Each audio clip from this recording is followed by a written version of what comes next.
Rising tides are leading to flooded streets all across Miami Beach and also parts of Fort Lauderdale. The biggest problem for Florida with climate change is going to be sea level rise. We know we have data that demonstrates that the sea is rising and that it's rising more quickly, more recently. Florida is one of the states that we know to be most vulnerable to the impacts of climate change and sea level rise for a number of reasons, because we're so flat, low-lying, we have vulnerable water supplies, kind of the confluence of all of the very severe circumstances in a relatively small geographic area.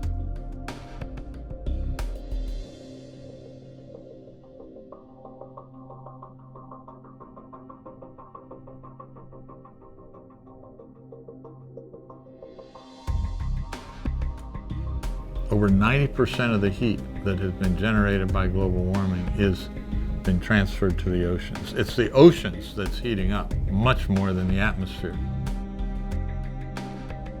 On a warming Earth, two things cause the level of the sea to increase. One is the warming of the ocean because warm water expands, and the second is the melting of continental ice.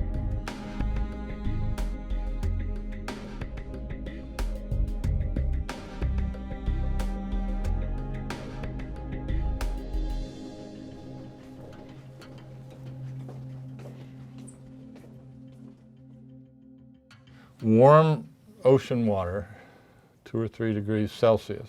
It's not really warm, but it's warm enough.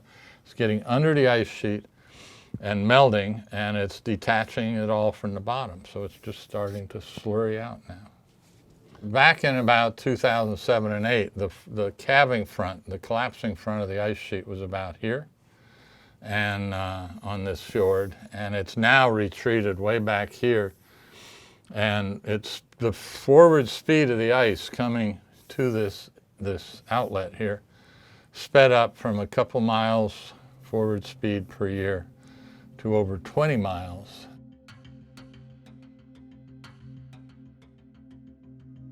Even using the US government projections, we could be at 2 feet by 2048 and 3 feet further sea level rise by 2065.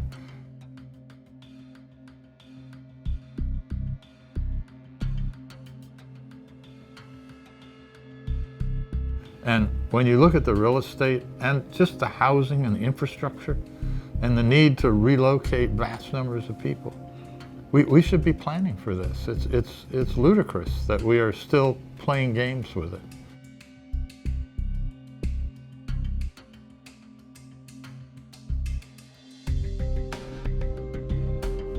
You think about sea level rise and you think about it sort of creeping up on you, but of course what happens is we get storms. And the storm will come in whoosh. Well, the same storm with 2 more feet of sea level rise is a much bigger whoosh. And so these episodic events, the storms, are going to take out more and more and more each time. You'll see various little things like our tropical milkweed that is host to our local monarch butterfly population. There goes a green anole. If you come down over here, you can look down here and see the water. That's the aquifer. So that's our fresh water source for the yard and for the region. So we lift this up. That's the top of the water table right there.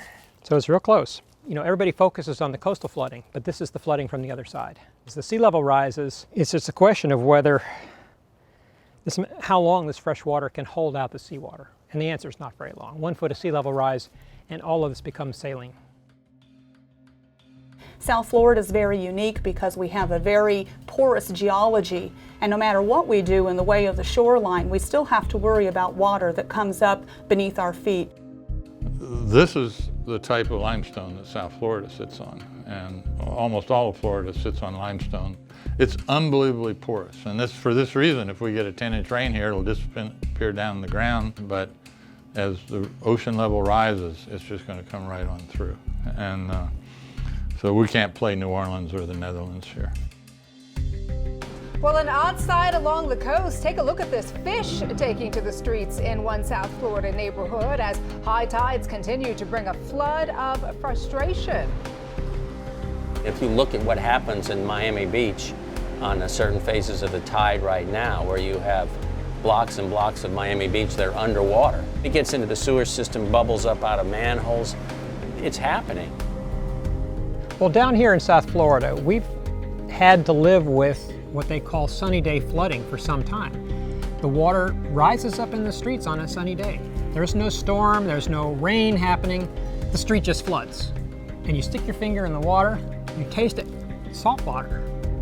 And so for a long time, the city leaders of Miami Beach said, oh, it's just a drainage problem. Everybody knew it was sea level rise. And it was happening in our streets.